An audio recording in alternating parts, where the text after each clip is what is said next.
Hi survivors, do you think living in 2026 is pure stress because of rising prices, endless Zoom calls, and the delivery guy messing up your order again? Okay, today we are going to upgrade our doodle liner with turbo engines and take a tour of the 5 moments in history when our world was literally 1 second away from a total delete.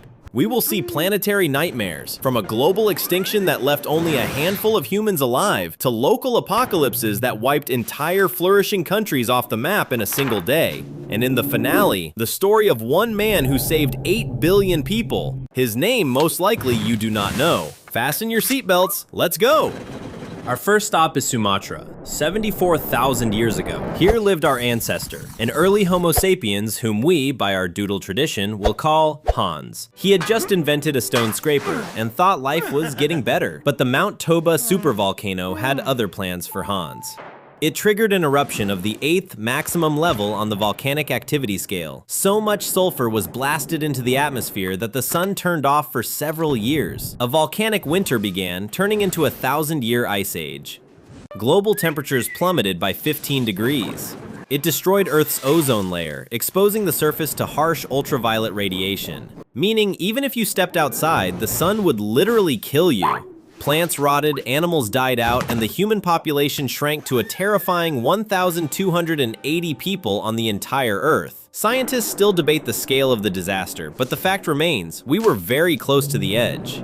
At that moment, our species, Homo sapiens, had less genetic diversity than a single troop of chimpanzees. We were officially an endangered species, worse than pandas today, but at least pandas have bamboo and protection from the WWF, while Hans only had a stick and a glacier. Imagine, if those survivors in Africa had just given up, you and I wouldn't be here today, at all. They survived, evolved, got a spear, and then space decided to test us again. Homo sapiens Hans got himself a bone spear and learned to hunt mammoths. But space decided that Hans had gotten too relaxed. Official science is still debating this, but here is what the data says, and you can decide for yourself. About 11,500 years ago, a massive comet flew toward Earth at the speed of a bullet. And it didn't just crash into the ocean, it slammed directly into the giant ice sheet of North America. Imagine throwing a red-hot boulder into a bathtub filled with ice. An instant global deluge occurred. Billions of tons of meltwater rushed over the land, washing away everything in its path.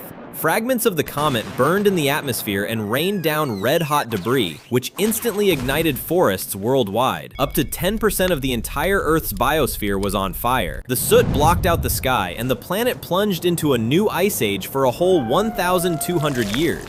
Yes, mammoths, saber-toothed cats, and giant sloths loved the cold, but they weren't ready for the fires destroying all the grass, and the rapid melting of the ice turning their dry pastures into swamps. When the freeze hit, all of it froze over, leaving the giants with no food. They went extinct from sheer starvation. Humanity survived by a miracle, losing up to half of its population.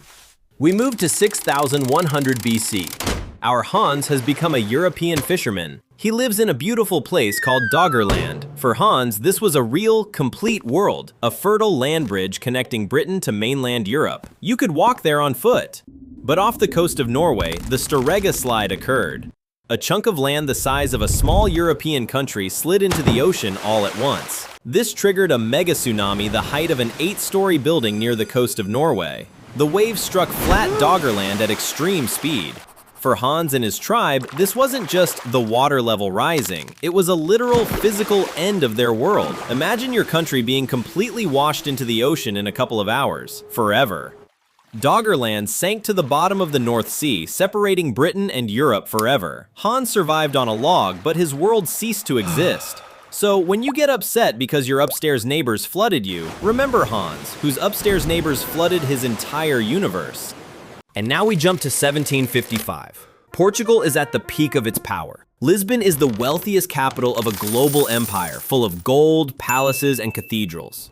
Our Hans is now Portuguese. He has put on a coat, powdered his wig, and is celebrating All Saints' Day. On November 1st, while the entire city was gathered in cathedrals for festive mass, nature decided to give Lisbon the perfect storm of all possible disasters. First, a magnitude 9 earthquake struck. Massive stone cathedrals collapsed right onto the heads of the congregation. The survivors panicked and ran to the harbor, away from the falling walls. Before the wave hit, thousands of people rushed onto the exposed seabed. They saw old sunken ships and ran to collect gold and treasures.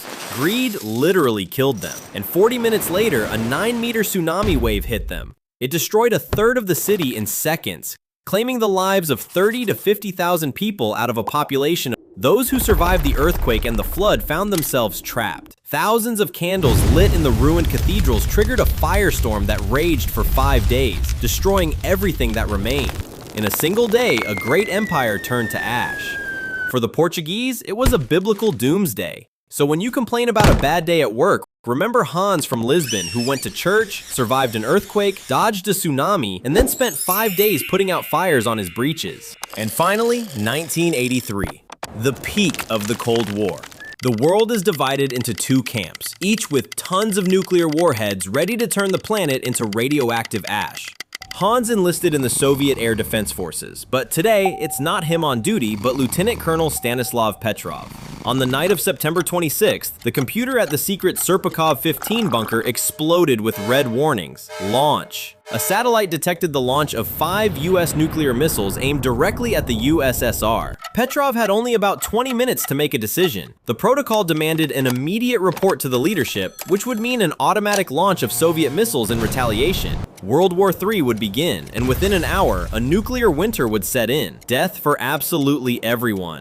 Petrov later recalled, "For 15 seconds we were in a state of shock. We had to understand what next." He looked at the radar and doubted.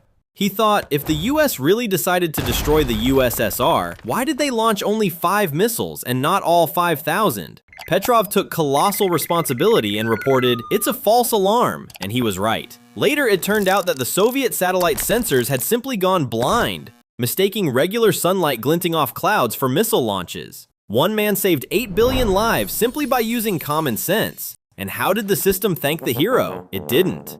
He wasn't rewarded, he was quietly forced into retirement. Bureaucracy does not like those who violate protocol, even if the price of that violation is saving humanity.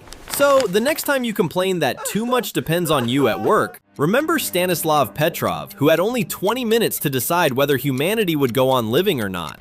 Our doodle liner is returning to 2026. You land in your quiet office. The door opens, the delivery guy walks in, and hands you a cold pizza, which you actually didn't order. But instead of getting angry, you throw your arms around his neck with tears of joy, simply because this guy is not a mega tsunami, a glacial period, or a nuclear missile.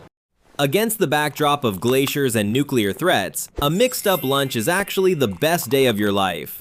And if you want to know which historical madness our cardboard plane is flying to next, subscribe! We're already buying tape to patch up the cockpit. See you in the next timeline. Bye!